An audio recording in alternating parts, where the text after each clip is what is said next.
All right, today we are getting into the real nuts and bolts of what makes a business tick. We're going to be building a business blueprint, really digging into the operational engine that turns a great idea into a real live company. So, you've got a great idea, right? But what's the difference between an idea that just fizzles out and one that actually takes off and becomes a huge success? It's a massive question. And the answer isn't always about the idea itself. It's about the powerful, sometimes invisible structure you build around it. And that's where the blueprint comes in. Think of it like a plan for a house.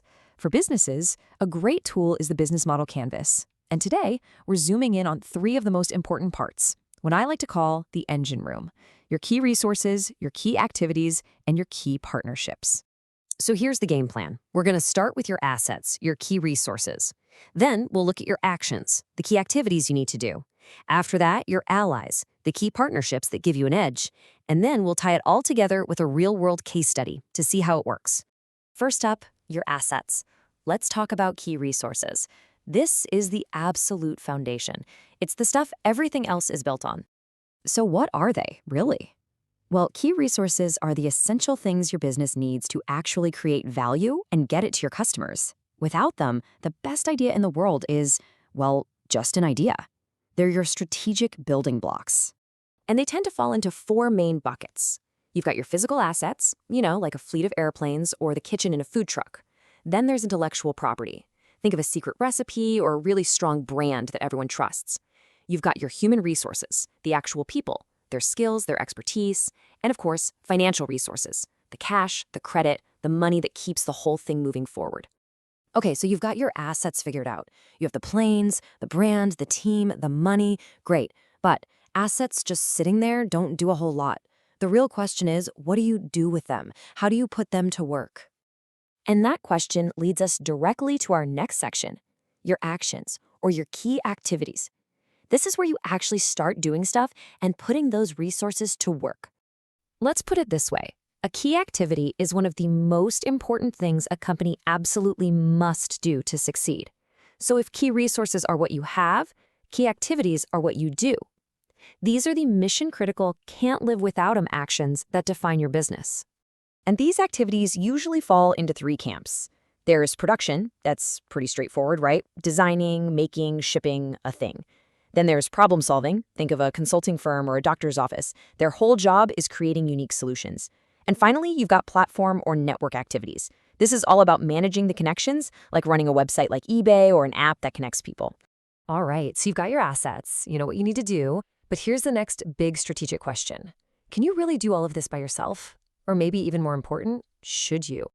And that question is the perfect segue to our third piece of the puzzle, your allies. We're talking about key partnerships. These are the strategic relationships you build to make your business stronger, leaner, and just better. Simply put, key partnerships are the web of suppliers and collaborators that help your whole business model function. Let's be honest, very few businesses these days are an island. We all thrive as part of a bigger network. So why team up? Well, there are three really big reasons. First, for optimization and economy of scale. You partner up to lower costs, maybe by buying supplies in bulk. Second, to reduce risk. Teaming up with someone who knows a market you don't can save you a world of hurt. And third, you partner to get access to resources or activities you don't have yourself. It's all about doing what you do best and finding great partners for the rest. Okay, so let's put all these pieces together. Let's see how assets, actions, and allies all connect and work as a system. And for this, we're going to look at the budget airline AirAsia. Check this out. You can really see the magic here. AirAsia's key resource is its fleet of identical planes, which makes maintenance way cheaper and easier. Their key activity? Running incredibly efficient, low-cost flights. And their key partnerships? They are absolutely crucial. They partner with specific airports, suppliers, and maintenance companies to make that low-cost model even possible. See how each piece supports the others? It's like a puzzle. So the real secret sauce here is the alignment. It's not just about having the best planes. It's about having the right planes for your low-cost activities, which are supported by the right partners. By getting these three things in perfect sync, AirAsia created this super efficient machine that delivers on its core promise: travel you can actually afford. So we've gone through the theory, we've seen it in the real world. Now let's bring it back to you. It's time to think about how you can build your own model. Because it's true. Every great business starts with a plan. So now it's your turn. Take that idea you've been kicking around and start mapping it out. What are your must-have resources? What are the absolute core activities you need to perform? And who are the allies that could help you get there? Getting this engine room humming is step one to making your vision a reality. And I'll just leave you with this final thought to chew on. If you're starting a new business completely from scratch, what comes first? Do you figure out what assets you can get? Or do you start with the actions you want to take? Or do you find the allies first? It's a fun little strategic puzzle, and honestly, the answer could define your entire journey.